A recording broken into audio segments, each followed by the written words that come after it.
Hey, how's it going? It's Keith Townsend from the CTOadvisor.com. You know, I have to have a follow-up video to this Twitter conversation that we had about multi-cloud and firewalls. I put out a tweet that basically said firewalls are useless when it comes to multi-cloud. That's not completely true.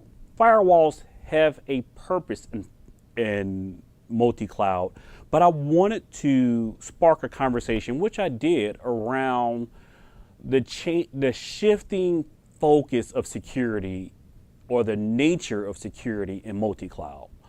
Let's start the conversation with the private data center. We now are painfully aware that firewalls are no longer by themselves an effective means of protecting the enterprise. Security threats no longer just come from the outside in. We can't trust a web server sitting next to a development server to be secure. Those two devices can be compromised, and we need this concept of zero trust. Applications should only talk to applications that they should talk to.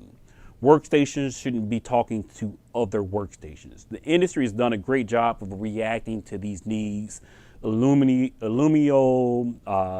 NSX, Palo Alto, all these products have solutions around what we call east-west traffic inside of the enterprise. But as we extend out to public cloud, we get a little gushy. I mean, we can take some of these concepts and we can put a firewall inside of our Amazon VPC and say that host 1 can only talk to host 2. Of course, Amazon has this natively already. The only reason why we would do this is so that our firewall administrator in the private data center can leverage the same tools inside of the public cloud. This is, I don't want to call it lazy, it's effective. That's what we want. We don't want to recreate the wheel when it comes to security. It's complicated enough. However, the technology in public cloud is starting to outpace the solutions that we have available to us.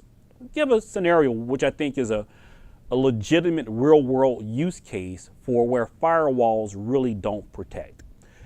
You're a multi-cloud environment now. You're using Salesforce.com for your CRM, and you're using Amazon to host web pages using S3 buckets as the data source.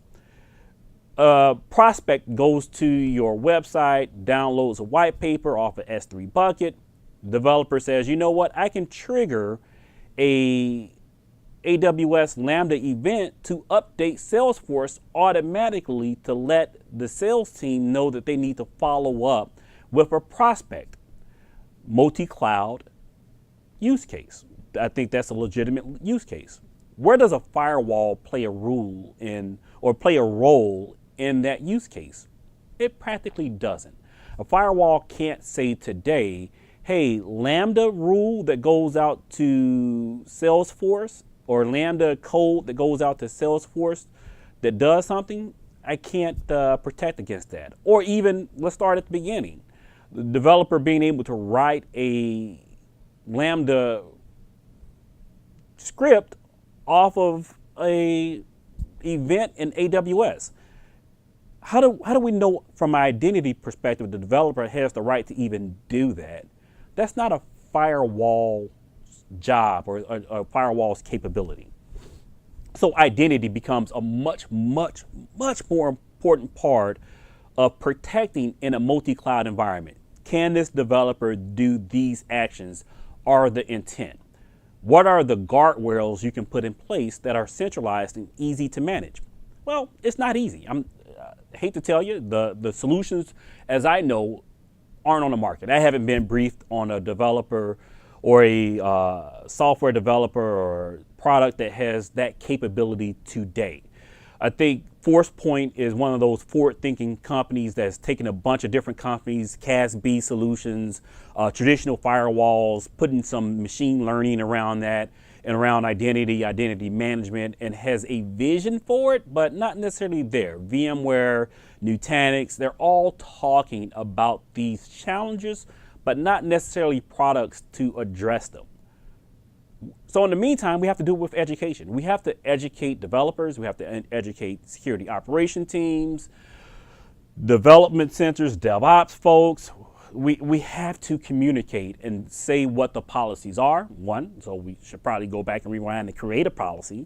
What can you and can you not do when it comes to multi-cloud and multi-cloud services, and then enabling the workforce with the skills or knowledge to know what they should and shouldn't do. So I'm saying just say no to firewalls. At least it's your primary method of protecting in multi-cloud. It is a part of your strategy, but not the strategy.